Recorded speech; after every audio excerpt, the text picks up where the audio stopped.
Good morning good morning. चलिए बैठ जाइए सब जगह पर अपना।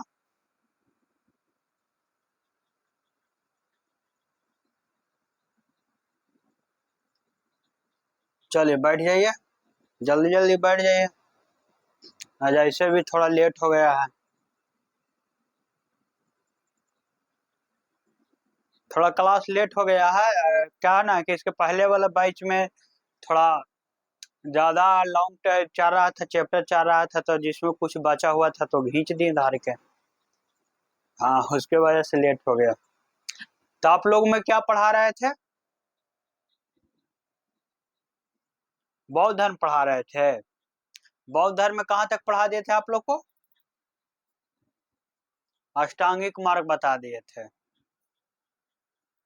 अष्टांगिक मार्ग तक पूरा बता दिए थे कि महात्मा बुद्ध के द्वारा क्या निरस्कार किया गया है, यानी कि मूर्ति पूजा का क्या किया गया था, विरोध किया गया था। और पुनर्जन्म को महात्मा बुद्ध क्या किए थे, माने थे। पुनर्जन्म का मुख्य कारण क्या था? पुनर्जन्म का मुख्य कारण क्या बताए थे? इच्छा को बताए थे।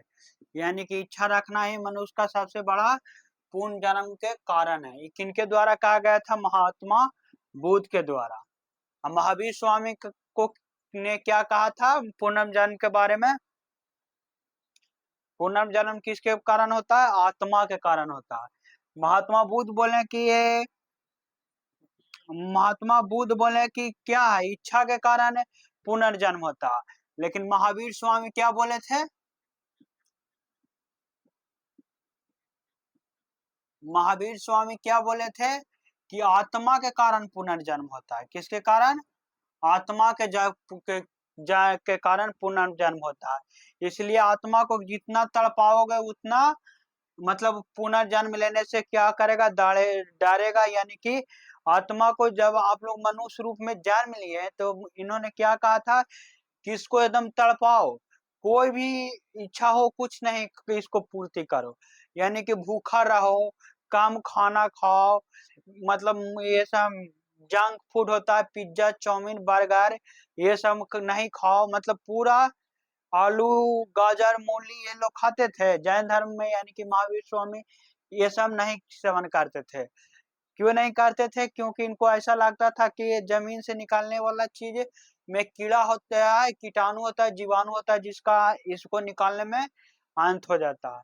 क्योंकि महावीर स्वामी सबसे ज्यादा जोर किससे पर दिए थे? अहिंसा पर दिए थे। महात्मा बुद्ध भी पुनर्जन्म को माने, जिसका सबसे बड़ा कारण बताए थे, क्या बताए थे? इच्छा। आप लोग को तो लगभग सब याद है।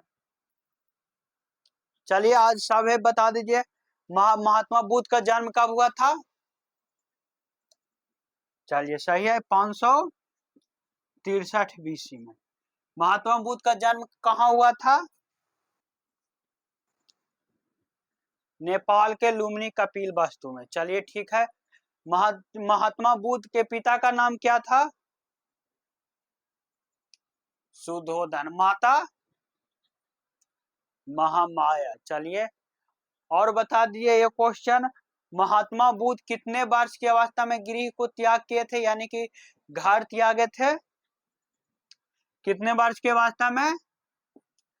29 वर्ष की अवस्था में। चलिए ये भी ठीक है। महात्मा बुद्ध घर त्यागे थे, उसे क्या कहा गया था? महाभिनिष्क्रमण। ये लड़की देने से आवाज नहीं आ रहा, तू लोग याद करके नहीं आई है? बोल रही है। इन लोग के बोलियो रहता है बड़े धीमे धीमे, बोलवो करती है ऐसा ना कि सुनाइए नहीं देगा। एकदम खाली लड़ने के बजाय लड़े के समय आएगा ना, सास पुतोह में लड़ाई देखना। जब सास पुतोह में लड़ाई होगा तो खूब लड़ेगी। अभी बोलेगी, कुछ पूछिएगा कि महात्मा बुद्ध का जो गृह त्याग किए थे उसको क्या कहते थे? महाभिनिष्क्रमण। खा के भी नहीं आती है ये लोग। एक रोटी खाएगी, एक रोटी 1.5 रोटी खाती है ये लोग, पूरा बचाती है अपना घर वाला को। एकदम 1.5 रोटी, या ससुराल में जाएगी तो एकदम 4-5 एकदम रगाड़ के खाएगी। ना खाएगी 4-5 रोटी? तू लोग इतना कम कैसे खा लेती हो? ये लाकर में देखो, 5-6 रोटी से कम कोई खाता होगा जी? कोई नहीं खाता होगा, 5-6 मिनिमम रोटी खा लेता होगा, मिनिमम 5 से, थोड़ा दही या दूध मिल जाए तो ससुरा रगाड़ के 8-10 पार कर देते हैं। हम लोग जारी होते थे, नीमक रोटी खाने में बड़ी मजा आता था। क्या होता था ना कि गरम गरम रोटियां रहता था, उसमें नून तेल डाल के एकदम, और अचार उचार रहता था, एकदम जबरदस्त 4-5 रोटी लपेट देते थे। हाथों में मोड़ के खाने का मजा ही कुछ और है। आप लोग खाए हैं कि ना कि हाथ में मोड़ के रोटी? जारी को मजा आता है खाने में, लंच बॉक्स में मतलब वैसे ही मिलता है मोड़ उड़ के, और गरम गरम रोटियां खाने में मजा आता है ज्यादा। दूध रोटी गरम खाओ, दूध रोटी, चीनी हो गया, गुड़ है तो गुड़ खाओ। ये लोग पता ना क्या खाती है, एक दो रोटी, उतना में तो हमनी के कराहबो ना ढूलेगा। कराहबा ढूलेगा आप? गोरेलाल तो आओ काश के, गोरेलाल के रोटी तू खाता है? हाँ, 7-8 वो हमारी शरीर वो तुम्हारा बता रहा है, कम से कम 7 से 8 रोटी खाता होगा, कम से कम 7 से 8 रोटी तू खाता होगा। कहीं भाभी बना दी तो और 2-4 रोटी लपेट देता होगा। अच्छा, भाभी के बहन बनाती है तो ज्यादा खा लेता है। देखो क्या बोल रहा है, खूब जानकारी रखता है तुम्हारे बारे में। तो चलिए आगे बढ़ते हैं, हिस्सा बात तो चर्चा होते ही रहेगा, क्योंकि पढ़ाई बोर्ड के अनुसार नहीं होना चाहिए कि लगता है एकदम डिसिप्लिन में आए हैं, पढ़ाई डिसिप्लिन फॉलो कर कर घरे पढ़िएगा। यहाँ मस्ती मजाक में हिस्सा बात करते हुए पढ़ लेना, याद है वैसे मतलब ना है, लगभग आप लोग को यादें है। तो चलिए, महात्मा बुद्ध बताए थे, यानी कि इच्छा कंट्रोल करने के लिए अष्टांगिक मार्ग दिए थे। तो आप लोग को अष्टांगिक मार्ग भी लगभग यादें होगा। सम्यक दृष्टि क्या क्या दिए थे, सम्यक दृष्टि, सम्यक वाणी, ये आप सबको याद है? तो चलिए ठीक है, तो याद है तो सब याद कर, शुरू से आप लोग याद करते चलिएगा, शुरू से याद करते चलिएगा ना, तो अंतिम जाते जाते लागबे न करेगा कि मतलब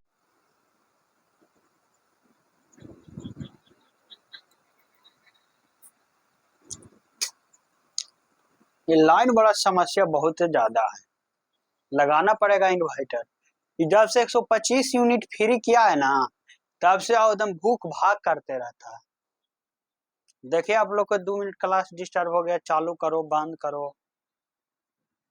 ये बिहार सरकार 125 यूनिट 5 रुपया इसको बढ़ा के ले लेवे खोजता था, लेकिन लाइन देना चाहिए था, एकदम तुरंत देता है, तुरंत कट जाएगा। आप लोग के यहाँ भी ऐसा होता है? हाँ, एकदम तुरंत कटेगा, तुरंत दे देगा। का काटता है ससुरा, का इहो सब सोचते रहता है, मतलब क्या बात हुआ जी?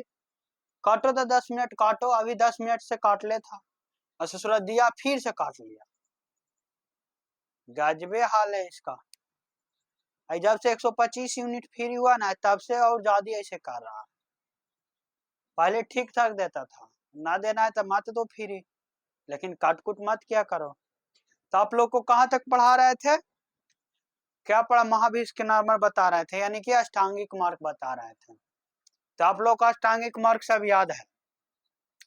महात्मा बुद्ध ने अपने अनुयायियों को, यानी कि अपने जो शिष्य था उसको, महात्मा बुद्ध ने 10 प्रकार का उपदेश दिए कि जीवन में क्या नहीं करना चाहिए था, करना चाहिए, उसे क्या कहते हैं, शील कहते हैं। जो महात्मा बुद्ध के द्वारा 10 प्रकार के जो ज्ञान दिया गया न करने का, उसे क्या कहते हैं, शील कहते हैं। जिसमें 5 महावीर स्वामी वाला लगभग जुड़ा हुआ है। 5 जो है महावीर स्वामी के जो द्वारा दिया गया था, बताए थे पंचायन ज्ञान, चतुरायन बताए थे कि महावीर स्वामी के द्वारा पंचनायम, यानी कि ब्रह्मचार्य को जोड़कर 5 बना दिया गया था। तो 5 ज्ञान क्या है उसमें, महात्मा बुद्ध ने दिया था, उसमें क्या है, पंचनायम है, यानी कि महावीर स्वामी के द्वारा जुड़ा गया था। आज 5 ये अपना मन से दिए थे, जिसमें क्या दिए थे, शराब नहीं पीना चाहिए, स्त्रियों से दूर रहना चाहिए, झूठ नहीं बोलना चाहिए, हमेशा सत्य बोलना चाहिए। ये सब मिलाकर कितना दिए थे महात्मा महावीर स्वामी, 5 दिए थे, और महात्मा बुद्ध क्या दिए, 10 दिए, जिसे क्या कहते हैं, शील कहा जाता है। तो जो 10 प्रकार के महात्मा बुद्ध ज्ञान दिए थे अपने अनुयायियों को कि ये नहीं करना चाहिए, उसे क्या कहते हैं, शील कहते हैं। सबसे इंपॉर्टेंट ये हो जाता है, क्वेश्चन यहाँ से पूछ देता है कि महात्मा बुद्ध के द्वारा जो 10 प्रकार के ज्ञान दिया गया था उसे क्या कहते हैं, तो उसे क्या कहते हैं, शील कहते हैं। ये इंपॉर्टेंट रहेगा कि उसे क्या कहते हैं, शील कहते हैं। महात्मा बुद्ध जैसे जैसे मतलब विख्यात हो रहे थे, प्रचलित हो रहे थे, यानी कि सबके नजरों में आ रहे थे, वैसे वैसे इनका फॉलोअर फॉलोअर बोले तो क्या, अनुयायी बढ़ते जा रहा था। यानी कि पूरा विश्व में बौद्ध धर्म है जो पूरा विश्व में फैला हुआ, धीरे धीरे पूरा विख्यात होने लगे। अभी आगे चलकर महात्मा बुद्ध के जो अनुयायी थे वो 2 वर्गों में बट गए। कितने वर्गों में विभक्त हो गए,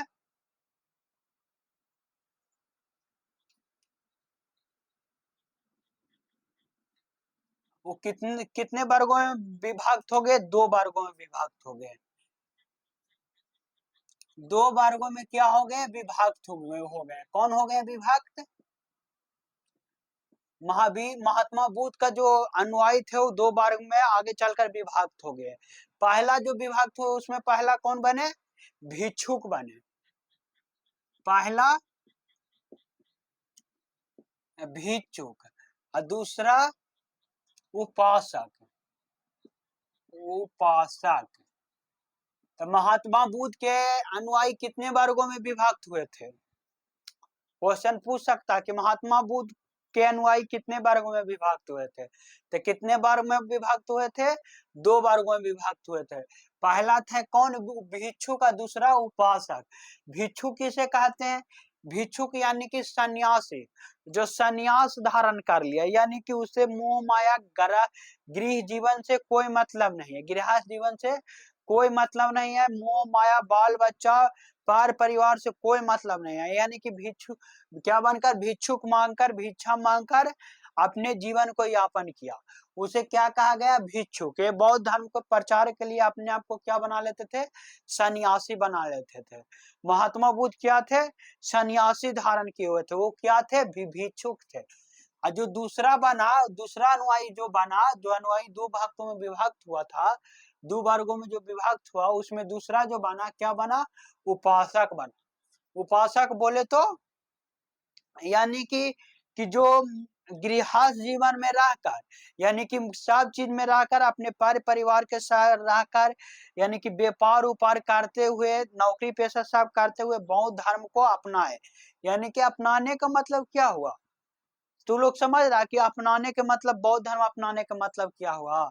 महात्मा बुद्ध बोले कि आप ये नहीं कि जरूरी है कि आप सन्यासी बन जाइए, भिक्षु बनकर ही बौद्ध धर्म को अपनाइए। बौद्ध धर्म में कोई पूजा या मूर्ति पूजा नहीं था। ये तो बतावे कि भगवान महात्मा बुद्ध थे जो मूर्ति पूजा, कर्म कांड, ये सब के क्या किए थे, ईश्वर पूजा को क्या किए थे, विरोध किए थे। ये कहे थे कि कोई आपको पूजा नहीं करना है, सवेरे उठ के आरती वगैरह नहीं दिखाना है। किनके अकॉर्डिंग, महात्मा बुद्ध के अकॉर्डिंग कहा गया था कि कोई आपको पूजा पाठ नहीं करना, आप मेरे विचारों पर चलें, जो मैं ज्ञान दे रहा हूँ, मैं जो उपदेश दिया हूँ, उस विचारों पर चले। अगर आपको अच्छा लगे तो, ये भी कोई जरूरी नहीं है कि आप मेरा अंधविश्वास में देखकर कि इनका फॉलोअर इतना है, यानी कि बहुत अधिक मात्रा में अनुयायी है जिसके कारण आप मानिए, नहीं, ऐसा महात्मा बुद्ध नहीं बोले थे। बोले कि अगर आपको हम मेरा विचार अच्छा लगे तो आप बौद्ध धर्म को मानिए, ये भी कोई जरूरी नहीं कि आप सन्यासी धारण कर लीजिए। क्या कर लिए, सन्यासी धारण कर लीजिए, आप में से भिक्षुक बन जाइए, भिक्षा मांगिए। अब गृहस्थ जीवन में रहकर, कहा, गृहस्थ जीवन में रहकर भी आप बौद्ध धर्म को मान सकते हैं।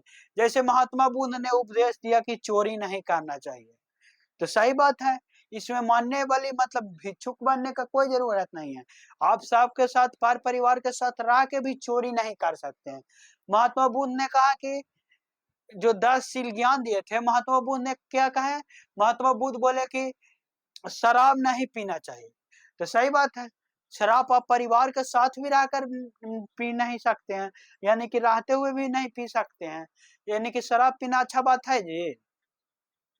बिहार में तो नाम के लिए शराब बंद है, मतलब है बंद, ऐसा बात नहीं है, चोरी चुप के मिल रहा, लेकिन बहुत कंट्रोल में है, लेकिन नाम के लिए बंद है। अधिकतर टाइम पर मिल ही जाता है, होम डिलीवरी सब ससुरा कर देता है इसका स्पेशल फोर्स भी बना हुआ, लेकिन क्या कर सकता है भाई, सरकार भी कोई के घरे जा जा के नहीं समझा सकता, जिसको लात लक्षण भाई मारने पर जाए, ये बात है। लेकिन पूर्णतः बंद नहीं है शराब, शराब चालू है।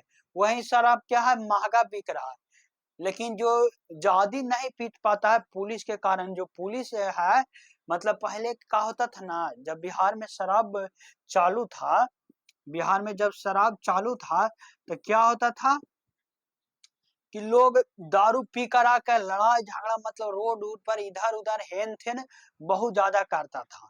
मतलब कोई से लड़ गया, घर में महिलाओं को मारने लगा, पूरा दम गाली गलौज अपने पापे से लड़ गया, कभी कोई से लड़ गया। वैसा स्थिति नहीं है, पीता है तभी शांति से पीकर घर में सो जाता। लेकिन अधिकतर लोग, मतलब जो पीता वो छोड़ा नहीं है, कहीं ना कहीं से जुगाड़ करिए लेता है। लेकिन जो ये लड़ाई झगड़ा था ना, मारपीट, जो महिलाओं पर अत्याचार होता था दारू पीकर, उस पर रोक, मतलब कुछ हद तक मानो तो सुधार है कि नहीं सुधार, ऐसा आप लोग देख रहे हैं कि ना? कुछ हद तक सुधार है, लेकिन पूरा कहें तो शराब बंदी नहीं है, मतलब, और उसके कारण महंगा भी बिक रहा। जो पीने वाला है पी रहा, लेकिन महिलाओं को अकॉर्डिंग देखें तो ये अच्छा है। जैसे आप ही लोग के अगर लड़कियों में देखो तो किन्हीं के पिताजी अगर शराब पीते होंगे तो पहले आकर लड़ाई झगड़ा घर में मम्मी से मारा पीटी सब कर लेते होंगे, लेकिन आज ऐसा नहीं करते होंगे। पीते भी होंगे तो आके पी पा के, मतलब घर ही में पिए या कहीं से पी के आए तो सूत जाते हैं, क्योंकि पुलिसवा से डर भी तो रहता है। कोई फोन कर देता है तो तुरंत है, हाँ, पकड़ने में कोई दिक्कत नहीं करता है, कॉल करिएगा तुरंत आ जाएगा पकड़ने। तो महात्मा बुद्ध बोले थे कि जबरदस्ती कि मेरा धर्म को मानो, नहीं बोले थे, वो कहे थे हमको विचारों पर चले। तो महात्मा बुद्ध का इसीलिए अनुयायी कितने वर्गों में बट गया, दो वर्गों में बट गया। पहला बट गया भिक्षुक, और दूसरा कितने वर्गों में, दूसरा क्या बट गया, उपासक। जो भिक्षुक होते थे वो सन्यासी होते थे, और जो मतलब उपासक होते थे गृह जीवन में रहकर, गृहस्थ जीवन में रहकर महात्मा बुद्ध के रूल को, यानी कि बातों को फॉलो करता था। आगे चलकर महात्मा बुद्ध तीन प्रकार के दर्शन दिए। दर्शन बोले तो महात्मा बुद्ध को जो अपना ज्ञान था उसको निचोड़ कर जो तीन प्रकार के ज्ञान दिए, दर्शन दिए। तो महात्मा बुद्ध के द्वारा कितने प्रकार के दर्शन दिया गया, तीन प्रकार के दर्शन दिया गया। अगर बौद्ध धर्म में रेशियो याद करना है आप लोग को तो एगो 8 याद कर लीजिए, एक 10 ये अष्टांगिक मार्ग हो गया, 10 शिला हो गया, एगो क्या है त्रिरात्न और त्रिपीठक। क्या है त्रिरात्न और त्रिपीठक, यानी कि 8 10 3 3, ये रेशियो याद रखिएगा, 8 10 3 3, यानी कि अष्टांगिक मार्ग, शील, 10 शील और त्रिपीठक और त्रिरात्न। तो महात्मा बुद्ध के द्वारा कितने प्रकार के दर्शन दिए गए, तीन प्रकार के। एक और ऐड कर सकते हैं, नहीं याद रहेगा तो, तीन प्रकार के क्या दिए, दर्शन दिए। तो देखिए दर्शन देखा जाए कि कौन कौन सा दर्शन दिए महावीर महात्मा बुद्ध। चलिए तो देख लिया जाता।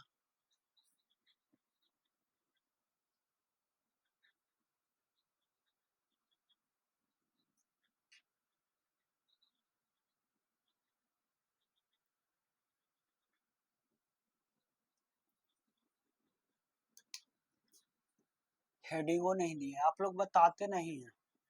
बौद्ध और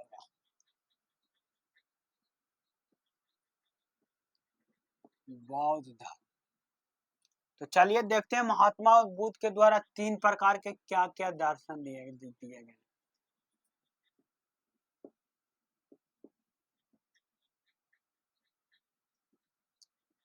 तीन प्रकार के दर्शन, जिसमें पहला क्या दिए, अनेश्वरवाद।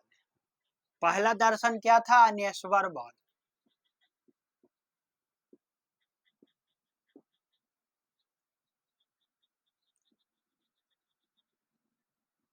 अनेश्वरवाद, अनेश्वरवाद मतलब जो ईश्वर को नहीं मानता है, यानी कि क्या महात्मा बुद्ध ईश्वर को माने थे, नहीं माने थे। महावीर स्वामी भी ये मानेश्वरवाद थे, यानी कि उन्होंने भी क्या मूर्ति पूजा, ईश्वर पूजा, भगवान का अस्तित्व को नहीं माने थे। यानी कि जो ईश्वर का ना माने उसे क्या कहा जाता है, अनेश्वरवाद। तो महात्मा बुद्ध के द्वारा 3 प्रकार के दर्शन दिया गया है, जिसमें पहला कौन दिया गया, दिए अनेश्वरवाद। अनेश्वरवाद के मतलब क्या होता है, जो ईश्वर को नहीं मानता हो। दूसरा क्या है, शून्यवाद। शून्य शून्यवाद। शून्यवाद का मतलब क्या होता है, यानी कि संसार में कोई व्यक्ति सर्वशक्तिमान नहीं है। यानी कि अपने आप में एकदम पूरा कह लो तो रावण रावण भी अपने आप में क्या था, पूर्णता था। अगर वो अमर रहता, यानी कि शून्यवाद नहीं रहता, तो उसको कोई मार सकता था, कोई न मार सकता था। यानी कि महावीर स्वामी में, यानी कि महावीर महात्मा बुद्ध के द्वारा बार बार महावीर स्वामी आ जाता, क्योंकि इसके पहले महावीर स्वामी पढ़ाए थे ना। जो महात्मा बुद्ध थे वो बताए थे कि शून्यवाद का मतलब होता है कि कोई व्यक्ति सर्वशक्तिमान नहीं है। यानी कि कह दे कि हम चारों चौट है, वो गांव में बोला जाता है कि कोई चारों चौट से पूर्णता नहीं होता है। यानी कि कोई किसी न प्रकार के किसी प्रकार के हर व्यक्ति में कमी होता है, और हर व्यक्ति में कोई न कोई क्या होता है, गुण होता है, यानी कि टैलेंट होता है। अब किसको कितना देर पर टैलेंट समाज में आता है, वो आप लोग पर डिपेंड करता है। तो इसी प्रकार महावीर यानी कि महात्मा बुद्ध बताए थे कि कोई व्यक्ति अपने आप में सर्वशक्तिमान नहीं है, यानी कि पूर्ण नहीं है। तीसरा जो दर्शन दिए वो क्या दिए, क्षणिकवाद। क्षणिकवाद, यानी कि क्षणिकवाद मतलब क्या कहें कि यानी कि सबके पास कोई भी चीज हमेशा के लिए नहीं रह सकता है। जैसे कोई के पास सुख है तो दुख आएगा, दुख है तो सुख है, यानी कि ये सब क्या है, क्षणिक बात है। क्षणिक बात है, यानी कि कोई पूरे समय तक नहीं रह सकता है। जैसे आदमी है, कोई मनुष्य है, वह सब दिन जिंदा रह सकता है, नहीं रह सकता। कुछ महीनों कुछ साल यानी कि क्षण तक जिंदा रहता है। जैसे हम लोग ना सोचते हैं कि 12 साल, 50 साल, 60 साल जिंदा रहा, लेकिन अगर देवताओं के अकॉर्डिंग देखिएगा तो 12 साल, 1 साल, 2 साल का कोई उसमें का महात्मा नहीं है, उसमें सीधा युग जोड़ता है। जैसे हिंदू धर्म के अकॉर्डिंग देखिएगा तो कलयुग हो गया, सतयुग हो गया, और द्वापर युग हो गया, वो लोग युग जोड़ता है। हम लोग क्या जोड़ते हैं, साल जोड़ते हैं। तो ये क्या है, जैसे किसी मनुष्य का जीवन क्षणिक बाद है, यानी कि कोई ज्यादा दिन तक ये नहीं है कि सब दिन। जैसे क्षणिक सुख के लिए तू लोग लड़की मतलब ससुरी से फांस जाता है कोई से, तो क्या है ये सब, क्या है, क्षणिक सुख है। 10 दिन, 15 दिन, 1 महीना, 2 साल, 4 साल अच्छा लगेगा, फिर बोरिंग महसूस होने लगेगा, अपने आप लगेगा ससुरा का है इसमें, क्या है यानी कि ये सब क्या है, क्षणिक बाद है। जैसे शादी उदी होता है तो 1 आध साल 2 साल एक्साइटमेंट रहेगा, लेकिन धीरे धीरे वही चीजें क्या होता है, बदलने लगता है। यानी कि सुख हमेशा रहा, गृह जो ब्याह के शुरू में जो आनंद रहता है, यानी कि जो अच्छा रहता, मस्ती रहता है, धीरे धीरे वो चीजें क्या होता है, समाप्त होते चल जाता है। इसलिए महात्मा बुद्ध क्या कहे कि कोई भी चीज सब दिन के लिए नहीं रह सकता, जिसे हम क्या कहते हैं, क्षणिक बात कहते हैं। तो महात्मा बुद्ध के द्वारा कितने प्रकार के दर्शन दिए गए हैं, चलिए कितने प्रकार के दर्शन दिए गए, 3 प्रकार के दर्शन दिए गए। जिसमें पहले अनेश्वरवाद, यानी कि जो ईश्वर को नहीं मानता है। दूसरा शून्यवाद, यानी कि हर व्यक्ति कोई शक्ति सर्वशक्तिमान नहीं है, यानी कि वो अपने आप में पूर्ण नहीं है। तीसरा क्या है, क्षणिकवाद, यानी कि कोई भी चीज हमेशा के लिए नहीं रह सकता है। सुख है तो दुख आएगा, दुख है तो सुख है, रात है तो दिन होगा तो रात होगा, यानी कि हमेशा के लिए कुछ नहीं है। तो आप लोग को समझ में आ गया कि महात्मा बुद्ध को के द्वारा जो 3 प्रकार के दर्शन दिए गए थे जो। चलिए आगे देखते हैं। बौद्ध महात्मा बुद्ध के द्वारा 3 प्रकार के सिद्धांत दिया गया, जिसे हम त्रिरत्न कहते हैं। महात्मा बुद्ध के द्वारा 3 प्रकार के सिद्धांत दिया गया, जिसे हम क्या कहते हैं, त्रिरत्न कहते हैं।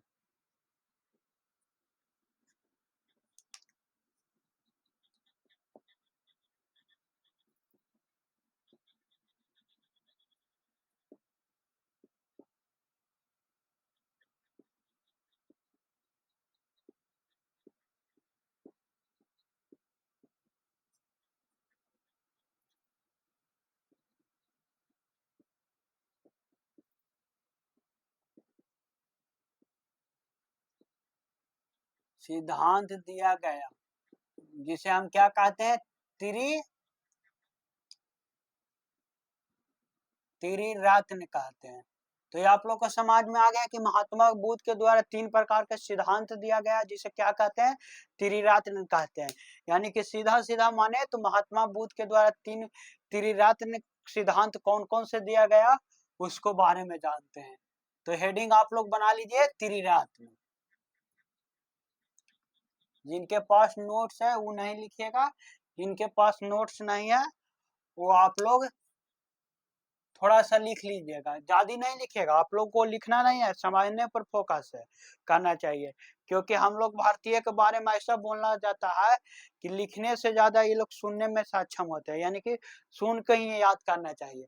लेकिन ये वाला याद आप लोग लिख लीजिएगा, क्या लिख लीजिएगा, त्रिरत्न के बारे में। तो चलते हैं, देखते हैं महात्मा बुद्ध के द्वारा त्रिरत्न क्या क्या दिया गया।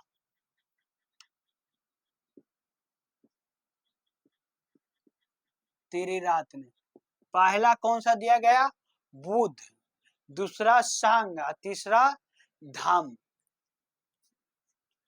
त्रिरत्न कौन कौन सा है, बुद्ध, संघ और धम्म। तो महात्मा बुद्ध के द्वारा त्रिरत्न दिया गया है जो कौन कौन है, बुद्ध, संघ, धम्म।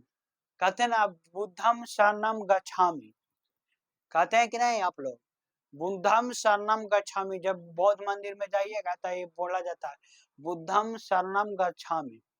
तो महात्मा बुद्ध के द्वारा 3 प्रकार के सिद्धांत दिया गया जिसे क्या कहते हैं, त्रिरत्न कहते हैं। त्रिरत्न में कौन कौन सा आ जाता है, बुद्ध, संघ, धम्म। क्लियर हो गया। चलिए आगे देखते हैं, आगे देखेंगे बुद्ध बौद्ध धर्म के त्रिपिटक, यानी कि जो महात्मा बुद्ध के द्वारा त्रिपिटक दिया गया है उसके बारे में देखेंगे।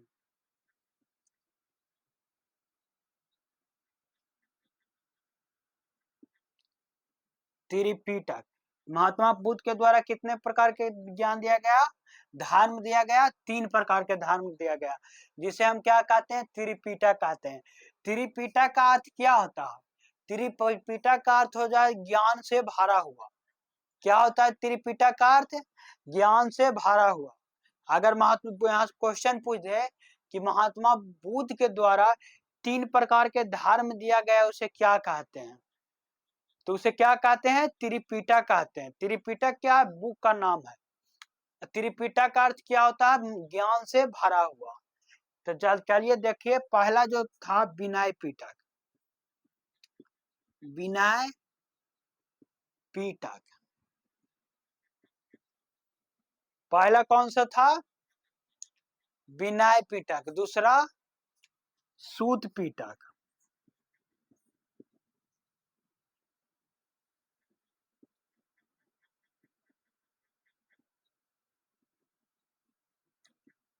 सूत पिटक, और तीसरा अभिधाम पिटक।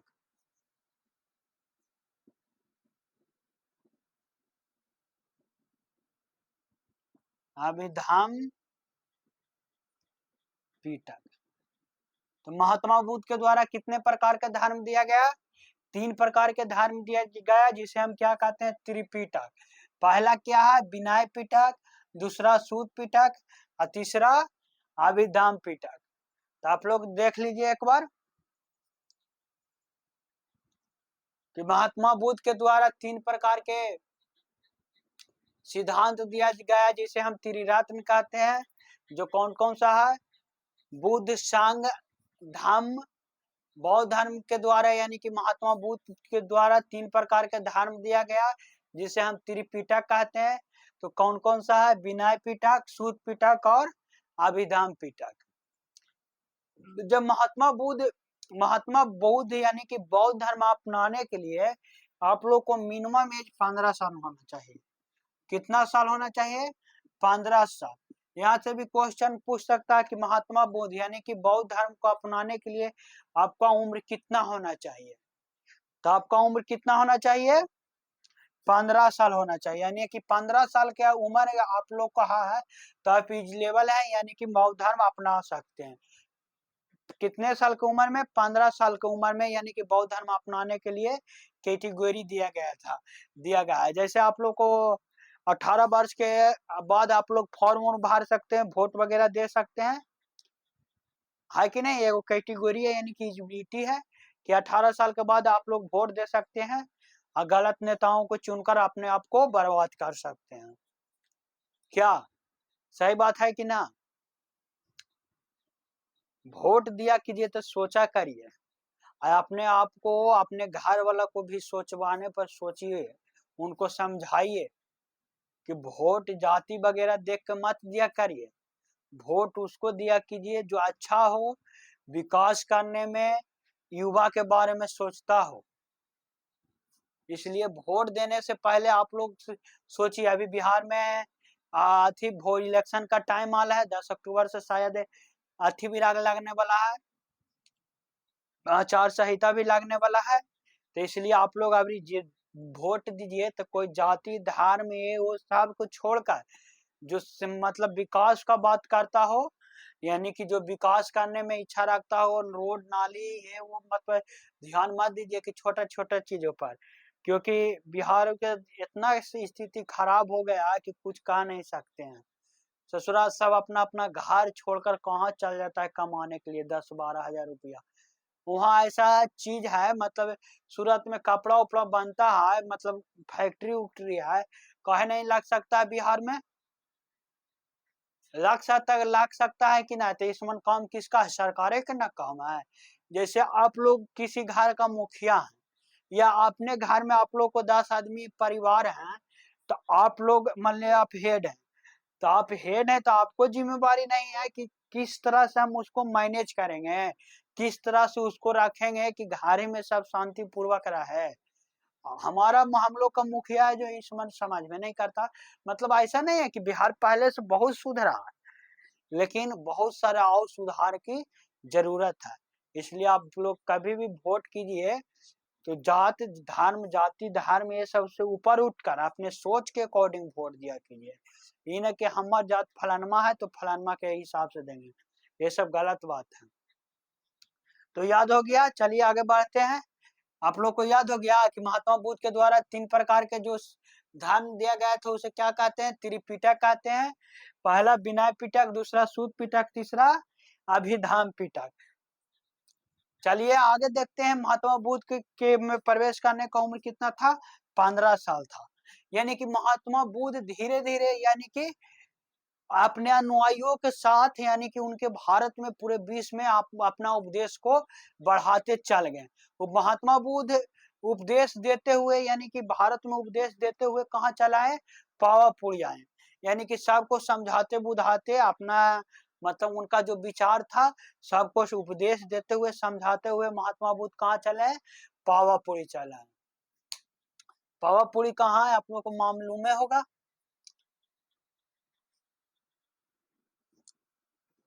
हाँ, ये तो हम लोग का एरिया है भाई। तो महात्मा बुद्ध कहाँ चला है? पावापुरी चला है।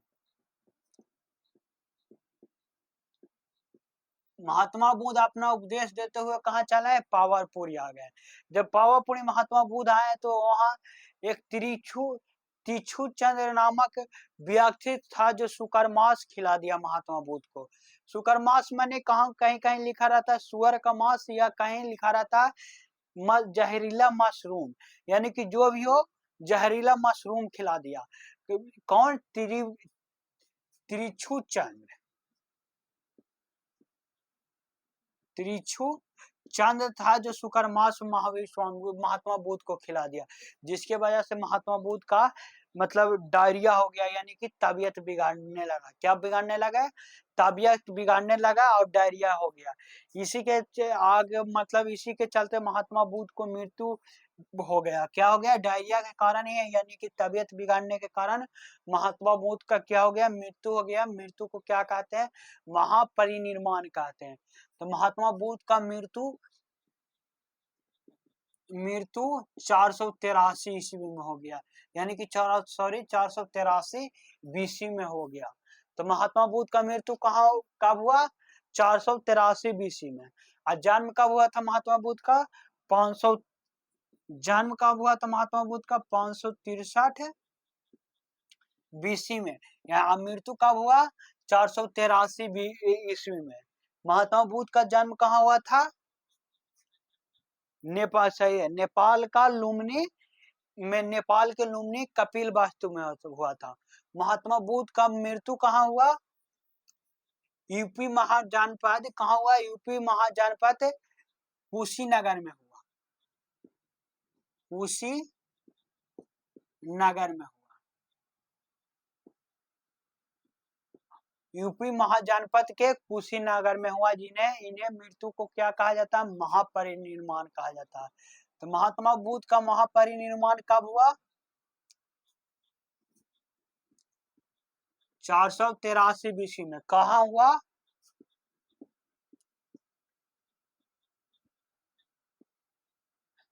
महात्मा बुद्ध को कहाँ हुआ, मतलब महापरिनिर्वाण कहाँ हुआ? कुशीनगर में, यूपी महाजनपद में हुआ।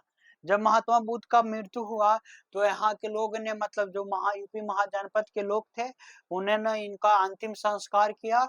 और जो इनका अस्थि था 8 प्रकार के नदियों में क्या किया? विसर्जित किया। कितने प्रकार के नदियों में विसर्जित किया?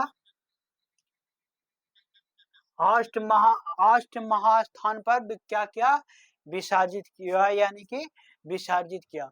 जिसे क्या कहा जाता है? अष्ट महास्थान कहा जाता है। जिसे क्या कहा जाता है? अष्ट महास्थान कहा जाता है।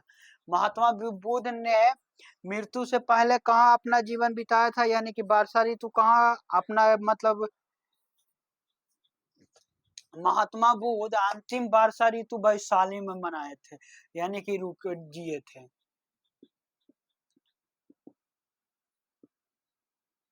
अंतिम वर्षा ऋतु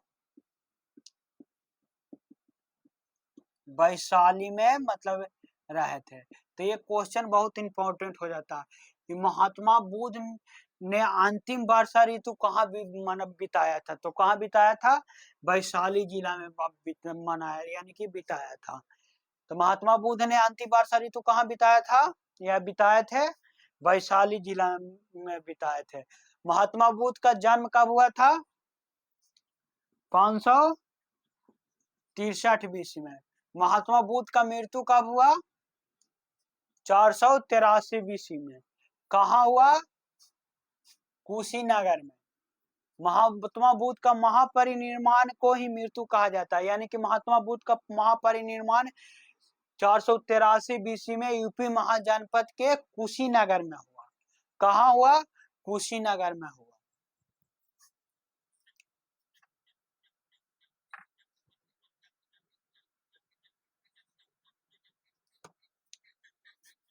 महात्मा बुद्ध का अंतिम मृत्यु के बाद बौद्ध धर्म को प्रचार प्रसार के लिए 4 प्रकार की बौद्ध संगीतियां करवाई गई। जब महात्मा बुद्ध की मृत्यु हो गई तो इसको प्रचार प्रसार कराने के लिए 4 प्रकार की बौद्ध संगीतियां करवाई गई। कितने प्रकार के बौद्ध संगीतियां करवाई गई? 4 प्रकार के बौद्ध संगीतियां करवाई गई। इसके आगे हम आप लोग को कल बताएंगे कि कितने 4 प्रकार के बौद्ध संगीति कौन कौन था, कौन सा राज्य में हुआ, किसके नेतृत्व में हुआ, कि कौन सा अध्याय था, कौन उपा अध्याय था। इसके बाद हम आप लोग को कल बताएंगे। और कल बताएंगे जैन धर्म और बौद्ध धर्म में समानता, जैन धर्म बौद्ध धर्म के विनाश का मुख्य कारण क्या हुआ, यानी कि ये धर्म धीरे धीरे समाप्त क्यों हो गया, और हिंदू धर्म में, मुस्लिम धर्म में ये सब आगे क्यों हो गया। तो इसके लिए आप लोग कल तक वेट कीजिए। और कल आप लोग को हमें बताएंगे क्या? सबसे पहले बताएंगे आप लोग को बौद्ध संगीति, यानी कि जो 4 प्रकार की संगीति हुई थी उसके बारे में आप लोग को शुरुआत में बताएंगे। तो चलिए, आज लेट भी क्लास स्टार्ट होने की वजह से टाइम हो गया। तो चलिए आज के लिए इतना ही, मिलते हैं नेक्स्ट क्लास में। जिनको रीजनिंग पढ़ना है जो रह जाइए, जिनको नहीं पढ़ना है जो जा सकते हैं।